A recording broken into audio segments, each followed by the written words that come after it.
皆さん、こんにちは。こんにちは。第3回目となりました。はい。サニーチャンネルのムーンです。サニーです。よろしくお願いします。よろしくお願いします。今回は、自分との心との向き合い方、セルフエスティームをテーマに話していきたいと思います。はい。イエーイ。セルフエスティームで、よく挙げられるテーマとして恋愛至上主義があるのかなっていうふうに思うんですけど、今ね、自分はドイツにいて、日本のクリスマスを今年は経験せずに、ドイツの本場のクリスマスマーケットでグルーワインを飲みながら楽しんだんですけど、そういえばこっちってクリスマスって恋人と過ごす時期っていうより、家族と過ごすっていう印象の方が強くてですね、クリスマスマーケットいろんなカップルとかもちろん子供とかもいるんですけど、日本のカップルシーズン、人恋寂しくなる言葉合ってるみたいな雰囲気っていうより、家族と一緒に過ごす、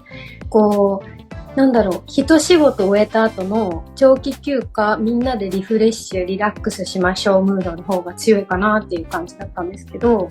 日本でね、この間、2023年のクリスマスに日本で過ごしたサニーちゃんはいかがだったでしょうか？私はやっぱり感じました。カップルは街中でも目にするし、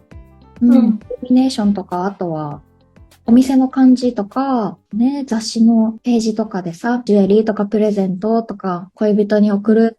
ページとかたくさん触れてると、やっぱり、とのつながり、ぬくもりを感じたくなるような雰囲気に包まれたなって思う。あるね。思い出します。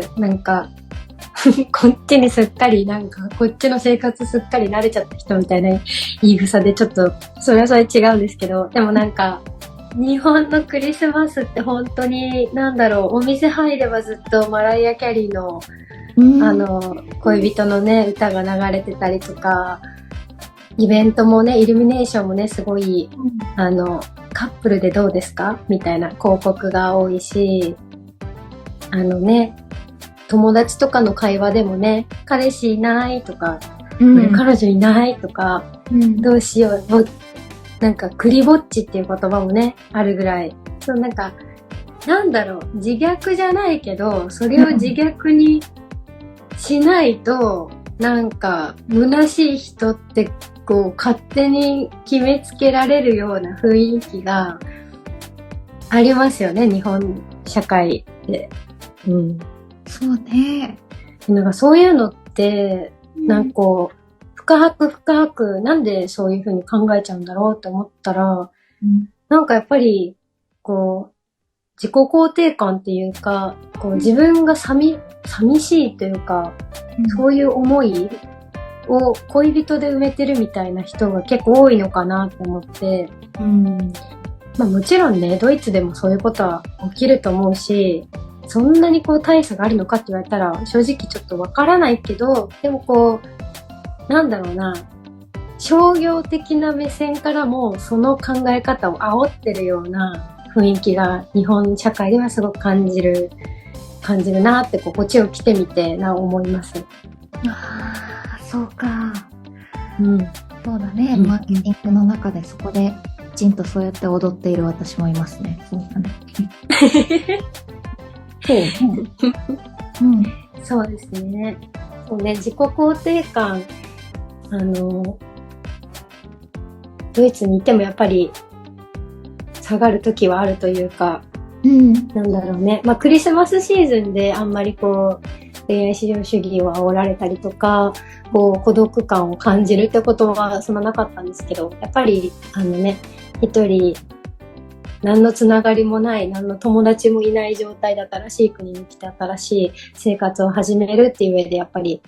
たまに孤独を感じたりっていうことはあるんですけどね。自分のバックグラウンドとかそういうのも影響してなのか、自分を責めてしまう。周りの人たちがすごいキラキラした生活を送っていて、満たされた生活をしているように見える一方で、なんか自分はすごくこう、他者との関係に悩んで、こう苦しんでるっていうのを、もちろんみんなも悩んでることを分かってる。頭では分かってるんだけど、こう自分だけがこう社会から取り残された気持ちになって、こう、自分はなんでこんなうまくいかないんだろうとか、自分はどうしてここでうまく対処することができなかったんだろうって責めることはね、ありますね、日常的に。なんかそういうのってありますか、サニーちゃん。あるね。した時とかに落ち込んだりとか、気づいたら心が弱くなって、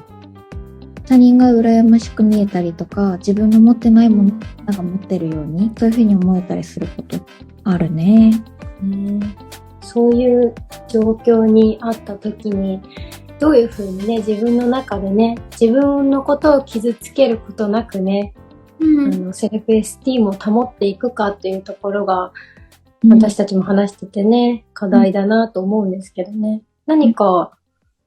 なんか解決策というか、日常で考えることあったりしますか？なんか、お肌が恋しくなったり、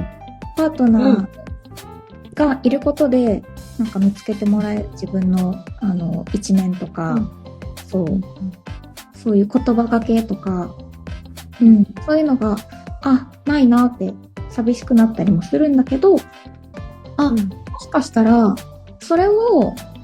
自分自身に自分がしてあげられるんじゃないかなって、ふと思ったの。それどういうことですか？例えば、自分が落ち込んでたりとか、何か沈んでたりとか、そういう時に、そう感じてる自分を認識する。ここから、なんか、心の奥底で、今こういう言葉かけてもらえたら嬉しいかもとか、そういうことを自分で認識したり、あとは、例えば誰か恋人とかがいなくっても、モノデートというか、パートナーにことしてもらうのとか、一緒にこういうことするの憧れかもとか、自分自身と一緒にやる。面白い。だから、なんだろう、恋人ありきでやりたいことをもう考えてたけど、いざ振り返ってみたら、あれ恋人っていうセットになってたけど、一人でも全然できるし、一人旅だってできるし、美味しいレストラン一人だって行けるし、一人で自分がやりたいことをできるのに、なんかこう、恋人とセットになっちゃってたっていうのも、あるのかもね。この恋愛至上主義の社会の中でね。なんだろう。自分と向き合う時間をゆとりを持って持つっていうことなのかなってすごい話を聞きながら感じたんだけど、それに近いものがあるのかな。そう言って言われるとそういう感覚かもしれない。あと思ったのが、自分一人でも楽しいじゃんとか、自分一人でも自分楽しませるじゃんっていうことが、この自信、一人でも、一人になる必要はないんだけど、一人でも十分に楽しめるっていうことが自信につながるのかなと思ったりもして、やっぱりね、自分を好きになるっていう言葉でよく表されると思うんだけど、自己肯定感って。本当に難しいし、やっぱり、ある時は、私も絶対もうこれから自分好きになれるわと思うのに、なんか嫌なことあったらすぐに、ちょっと無理かも自分とか、なんでこんなミスすんだろうとか、あの子はもっとちゃんとうまくできてるのに自分はできないなとか、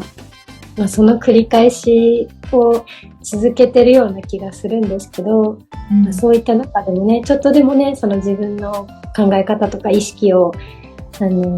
変えていくことでね、日々が楽しくなったらいいですよね。皆さんもね、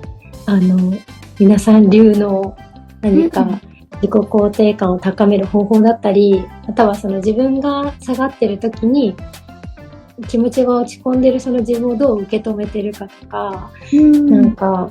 聞きたいですね、アイデアとかあったら。聞いてみたい。お話ししてみたいですね。いや、そうですね。ぜひ